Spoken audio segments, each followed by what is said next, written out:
don't need to read the whole thing to know it's all crap. But the other thing that I find most convincing is those people who talk about, you know, Stalin created such a monstrosity, this horrible thing that failed and so forth.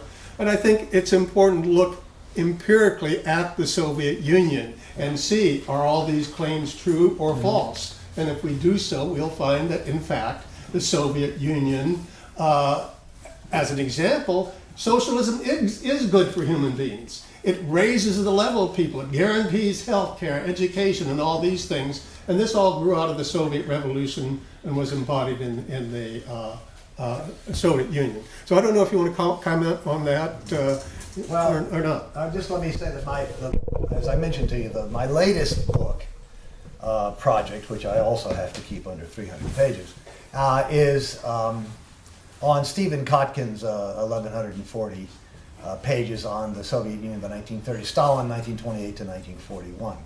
And Kotkin has spent his entire life studying this period.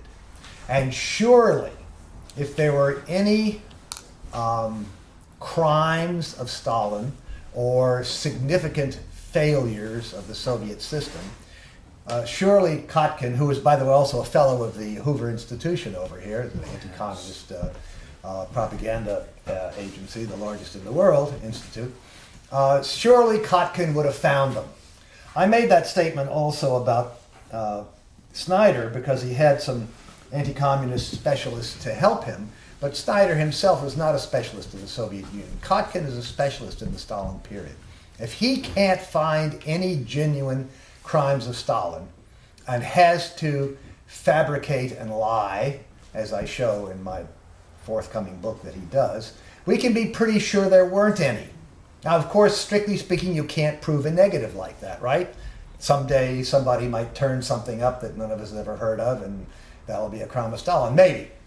But it's about as good a evidence as we're ever going to get that the Soviet Union, that Stalin and the Soviets in his day didn't commit any crimes.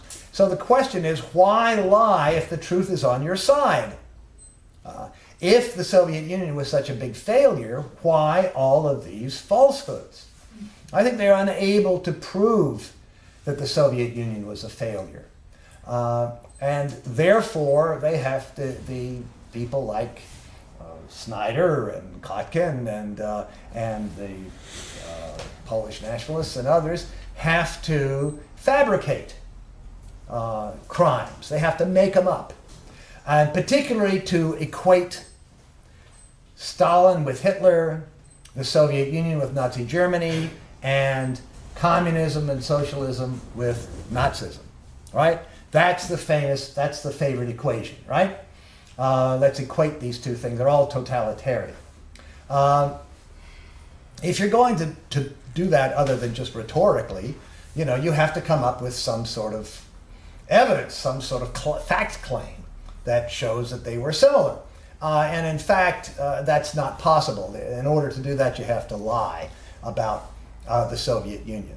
So I think that I have not written anything in the spirit in which you have, Gene has just suggested that, you know, the Soviet Union, all the positive things that they did. I've concentrated on taking these claims of crimes that are directed at Stalin and the Soviets of his day and investigating them. Okay? That's only, of course, a part of the story, right? The other part of the story is what in fact, how successful and how unsuccessful were they in industrializing, collectivizing agriculture, increasing the standard of living, defending the Soviet Union during World War II. All of the other things are advancing the position of women in society, combating racism, supporting the anti-imperialist struggle around the world, and all the other things that the Soviet Union was involved in. I haven't written about those things. Other people have, and that's a very important part of the story, right? But I have concentrated on investigating these allegations of crimes and atrocities by Stalin and the Soviets of his day. Not only those of the bourgeoisie, if you want to call it, the capitalists, but also those of Khrushchev and also those of Leon Trotsky, okay, who makes plenty of such accusations. So that's what I've concentrated on. And they are a stumbling block. These stories of crimes and atrocities by Stalin are a stumbling block for many, many people, okay? They're not the full story, but they are a stumbling block. So what I've just passed out to you is a list of the books that I have written. Of course, it would be fine if you great if you would buy some of them and study them. Not much point in buying them and just putting them on your shelf. Buy some of them and studying them. It'd also be very helpful if you would go to your local library, wherever you have a little influence, you know, in whatever town you live, and try to get the library to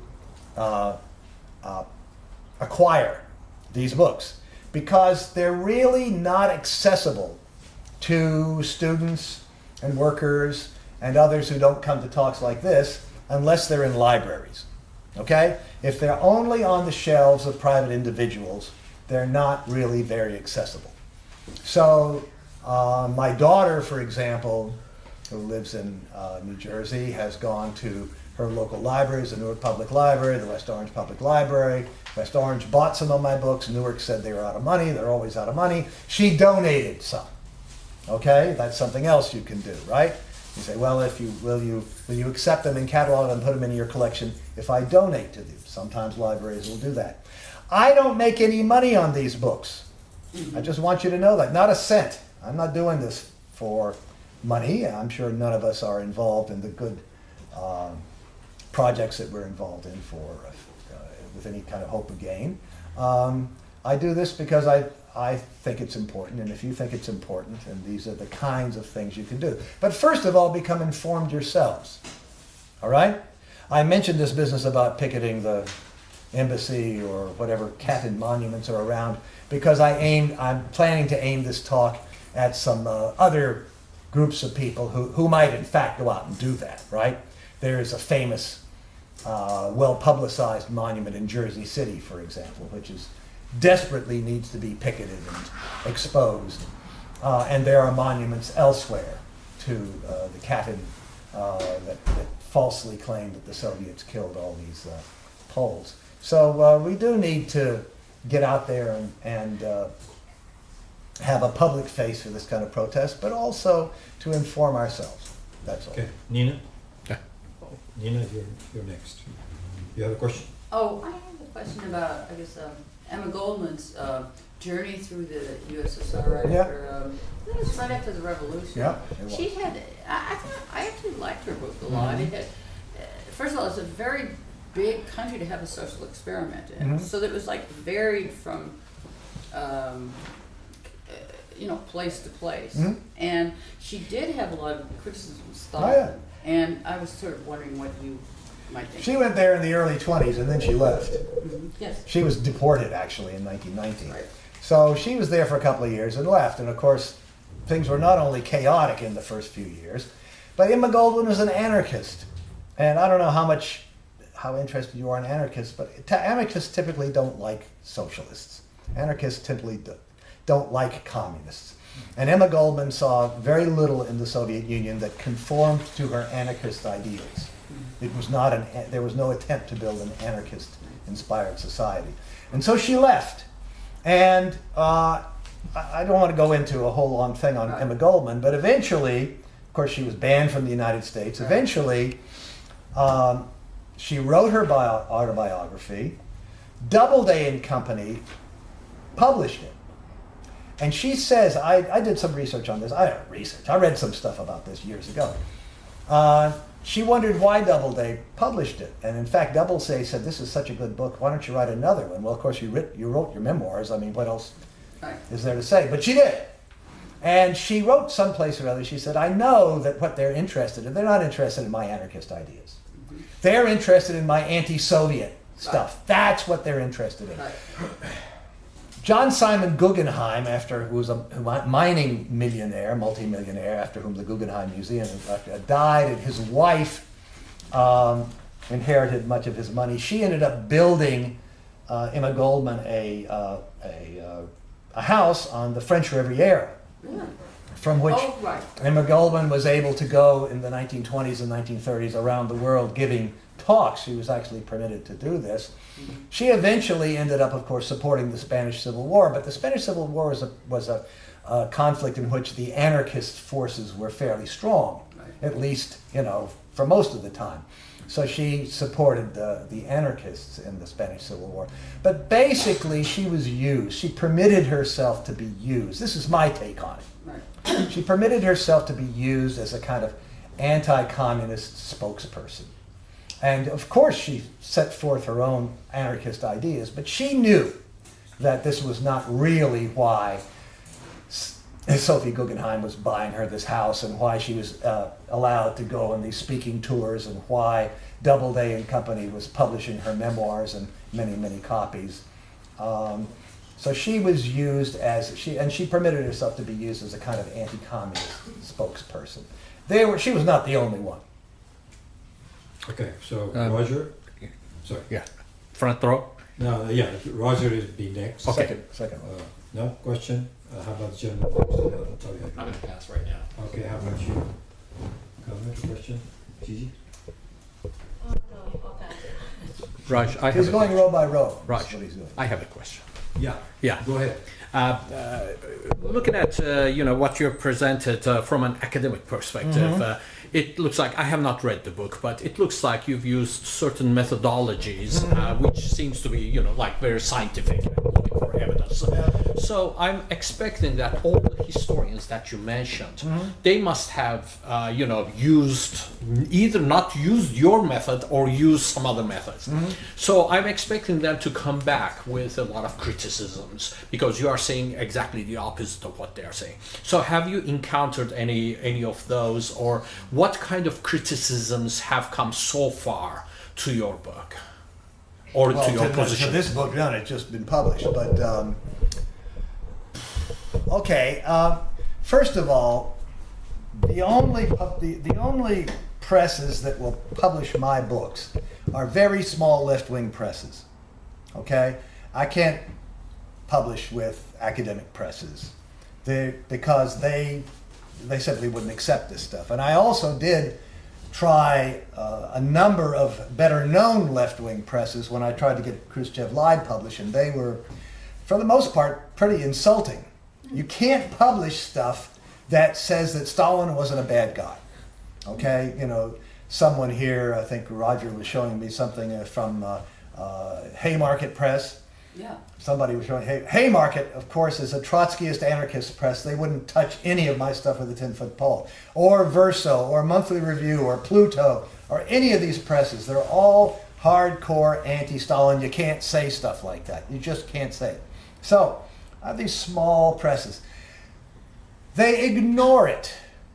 Okay? It would be very nice if they would attack me, but this hasn't happened so far. I have some anecdotes. I know that, Snyder, I know that some of these people have read it and have some reactions and so forth, but for the most, but it never really never really got to the level of being a public attack. So, the same is true of the Trotskyists. I actually have some friends who are fairly prominent Trotskyists, and they claim that they simply refuse to read my stuff because they know I'm a Stalinist, and therefore that means that they don't have to bother with reading my stuff.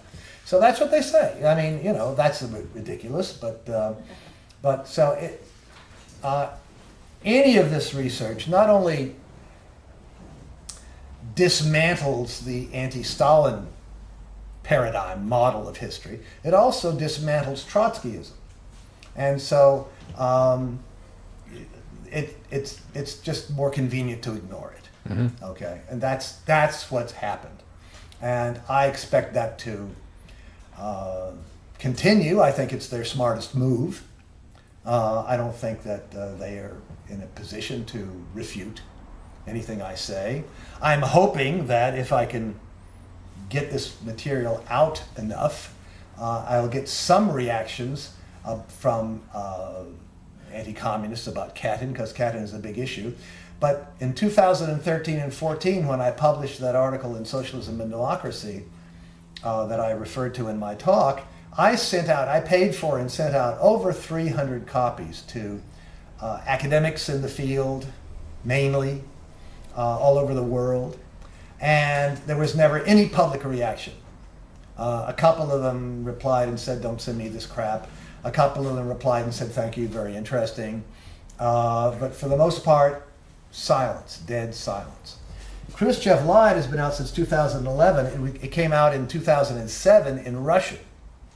And no academic works on Soviet history of the Stalin period or even afterward that has ever cited it. Khrushchev's secret speech is still cited as though what Khrushchev said was true. Now, I know, because I've been to conferences and I know people, I know that people in the field of Soviet studies, I mean, some of them are even quoted on the back of my book, right? I know that they're aware of this, but they don't want to get into that. So they just ignore it, okay? Khrushchev said this, and let's move on. This is what's going on. The field of Soviet history is a very corrupt field.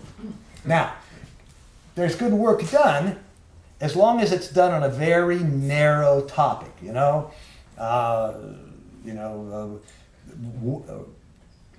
the economy in Rostov-on-the-Don from 1944 to 1946, adjusting for the Nazis withdrawing and the rebuilding of the Soviet economy. That's a PhD thesis, right? That doesn't confront any of these bigger questions. So there is some interesting stuff done in Soviet history, but nobody wants to confront these big questions, about the portrayal of Stalin. You really have to say that Stalin was a bad guy. In fact, two different Soviet scholars in the Soviet field, not people from the Soviet Union, but American scholars in the Soviet field, have told me over the years, when they've read drafts of my book, I sent one of them a draft of Blood Lies, and he said, "Grover, this is great, but you got to say something bad about Stalin. You have to. Nobody's going to read it. Nobody's going to publish it. You got to say something bad about Stalin." So I said, "What?" So he said, "Well, look at what Stalin did to poor Bukharin." And I said, "Look at the articles that are on my webpage. My Moscow colleague Vladimir Bobrov and I have done all this kind of research on Bukharin. All the evidence says Bukharin was guilty. All right? Well, of course, he doesn't do Bukharin. He does, other stuff, right? Very specialized, so he didn't know any of that. But you have to say something bad about Stalin. You don't say something bad about Stalin, then there's something wrong with you, right? You're a kook, you're a Stalinist. The best one is a Stalinist, right? If you're a Stalinist, then we don't have to pay any attention to you. That's it. That's what happens. That's the world we live in. You can't believe these people. Yep. I'm sorry. Okay, so Charlie. So Arthur Conan Doyle taught respect for facts. Well, is what I gathered from what you presented. well, in these particular quotations. What was his overall class outlook? No, he was like Sherlock Holmes was. He was very supportive of the British Empire, right? Very conventional in that respect. He was. You probably know this. But, when it came to detective work, he had some good things to say. And in fact, there's a book that just came out. I haven't read it, but I've read about that particular case where he actually helped. He was instrumental in clearing an Indian doctor, an Indian British doctor in England around the turn of the century who was wrongly accused of, I think, murder. And Conan Doyle investigated the case and was instrumental in getting him cleared. And also, maybe he was a lawyer, and also eventually readmitted to the bar. So when it came to this sort of narrow task of solving criminology, detective work, he was pretty good. But his overall class outlook, he was a big supporter of the British Empire, for sure. Absolutely. In fact, he was Sir Arthur Conan Doyle. Oh. And he brags about that. I mean, that he makes a big deal about that on his epitaph. I can't quote his epitaph on his gravestone verbatim, but he makes a big deal about the fact that he was loyal to the British Empire and loyal to the king and all this kind of stuff. Sure. Dave? Eric? Yes, first comment, right, at present day, certain orthodoxies are being promoted that are amazing. I feel like it's Matrix time. Yeah. We're in the Matrix or something. So you dare not say anything good about Putin, and you dare not say anything in defense of Russia. Yeah. I mean, it's amazing how very potent that has become. So one specific question, you don't have to go into too much detail, but how do you determine that documents were forged or not forged? I go into that in the book. Well, just But give me a snippet of how Okay. you. Okay, well, I mean, there are, in a few cases, it's so blatant that it's not hard. How- okay? how- But I give you an example in the Okay. book. But the big question in this particular issue, on this particular question, the Katyn issue, is these documents in closed packet number 1, the ones that Gorbachev gave to Yeltsin and Yeltsin gave to Lech Walesa, and they're all over the place. Okay, I got into a dispute. Okay, so I take the position in this book that you can't prove that they are either false, either forgeries or genuine, simply by analyzing the documents themselves. Now, in 2000, I go into this in the book a little bit. In 2007, a Russian guy who knows English very well, he's a very smart guy, named Sergei Romanov,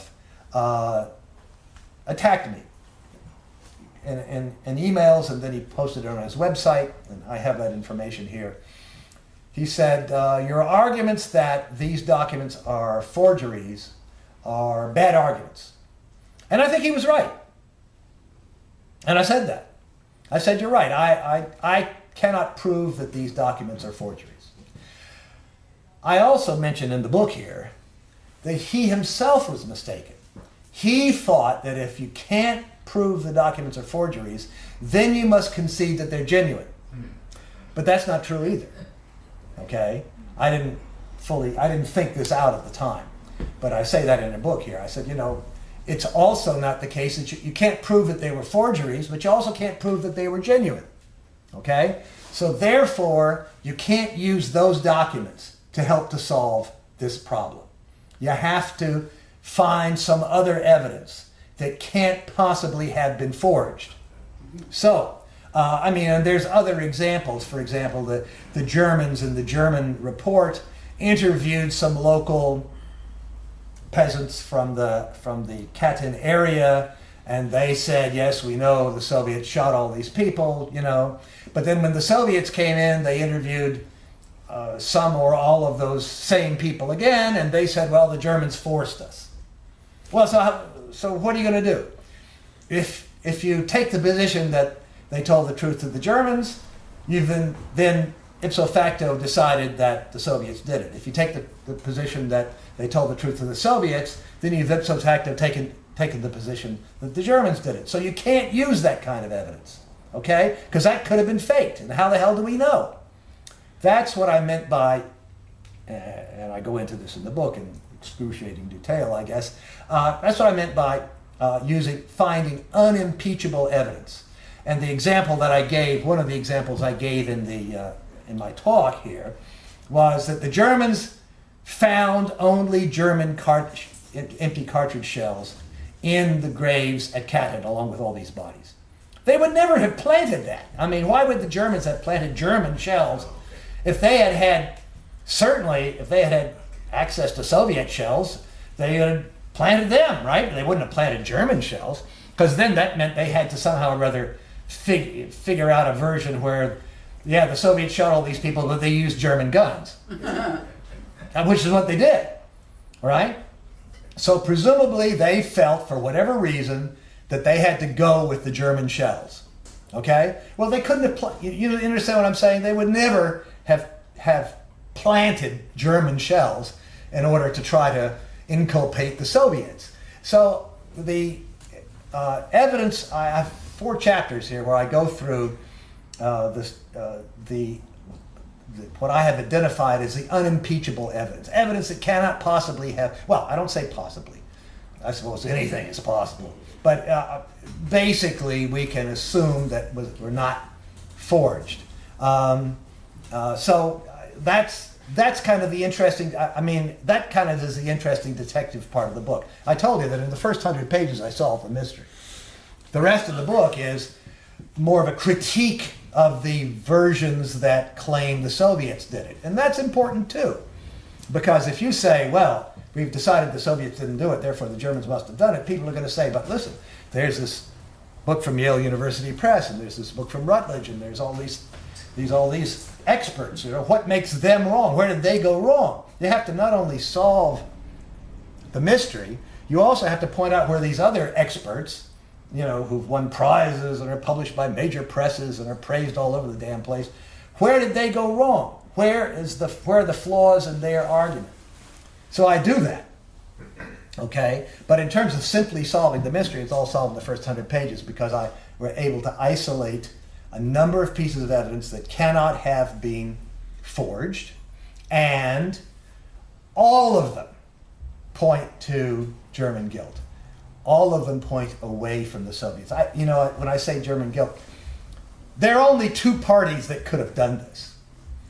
You know, I mean, it was either the Poles were killed by the Germans or they were killed by the Soviets. And not like somebody was saying, well, the Italians came out of Italy and somehow or other nobody noticed or shot the Poles and went back home. No, okay? If they weren't killed by the Soviets, they were killed by the Germans. If they weren't killed by the Germans, they were killed by the Soviets. There was no third party around. So, if all the evidence says that the Soviets didn't do it, then that means the Germans did it, okay? Now, my hypothesis, if I wanted to spend a lot of time on this, I think that if I really wanted to do it, to spend more time on this, I would look at the troop movement reports from the German army. In Germany, certainly, and I think even in the National Archives, we have microfilms of all of the reports from all of the German military units. They would have a secretary who would write up a daily report for every unit. Yep. Every unit in the German army had to file a daily report for what they did that day. And that's a lot of stuff. My theory is that if I really spent the time and effort, or anybody did, I could either find the unit that was there during this period of time, or there would be a gap. Okay, somebody has removed those records. And either of those would be interesting, but you know, what I really wanted to do here primarily, that's why I call it the mystery. I wanted to solve the mystery, okay? You could go on and write hundreds and hundreds of more pages on all of the different aspects of this interesting story. But the big question is who did it? The big question is who done it, right? Not so much how this monumental fraud and fabrication has been perpetuated over the years. I get into that somewhat in the second part of the book. But I mean, that's almost an endless story in itself. There's a 4-volume collection put out by the Polish government. It was put out in the 90s and the early 2000s. It's 2,000 pages long of primary sources. Okay, I got it. But as I mentioned in my talk and also in the book, almost none of this is directly relevant to the question of who done it. It's all filling in the details, you know, pages and pages of Soviet troop movements and orders about moving the prisoners here and there and all of this kind of stuff, okay? It isn't really relevant to the narrow question of who did it. It's not that it wouldn't be interesting in a certain kind of sense to write a big book specifying how this fraudulent charge got elaborated over the years, but it's not my primary purpose. It wasn't. That would be a big, big job. Can we go to the next question? Larry. Yeah, 3 points. One is when I heard that the Soviet Union had killed these Polish officers, I thought that was a good thing. I didn't think that was a criticism. No. Second of all, you're talking about the Trotskyists won't read it. I got into this argument with Steve Zeltzer, who's a local Trotskyist. Hmm? And we were arguing about something. I said, "Did you read Grover's book?" He said, "I don't have to read that. I know what happened." And third of all, I don't think those people who have the prestige are going to attack you, because that gives you credibility. That's right. Why would they do that? And there's no Ignore such thing him. as bad publicity. Yeah, so yeah, people are going to no. say, "Hey, who is this guy who's a president? Maybe we should check that out too." Anyway, that's Yeah, no, I think you're right. And some Trotskyist groups, Trotskyism is somewhat, there's a spectrum of different kinds. And some of the left Trotskyist groups, like I think the last time I looked, maybe the Spartacists, say that, the Soviets shot all these Poles and good for them. To hell with these right-wing Poles. Well, they're wrong. I mean, the Soviets didn't shoot them. Okay? And others say, other Trotskyist groups, as well as other kinds of groups, say, oh yeah, the Soviets shot all these Poles, and it shows how rotten Stalin was and how rotten the Soviets were, and if only Trotsky had been in control. I don't know that any significant group says, except those who claim to be sort of like neo-Stalinist groups, mainly in Russia, say that the Soviets were innocent. Now, the neo-Stalinist groups in Russia, which are much more significant a force there than they are here.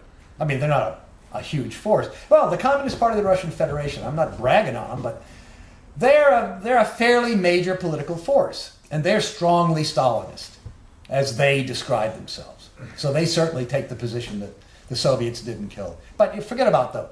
When it comes to the United States, basically everybody says, yeah, the Soviets killed the Poles, and either that was good or it was a bad crime. That's what they say. But they're all wrong. The Soviets didn't do it. Next question, Rich. Okay. Not right now. Okay.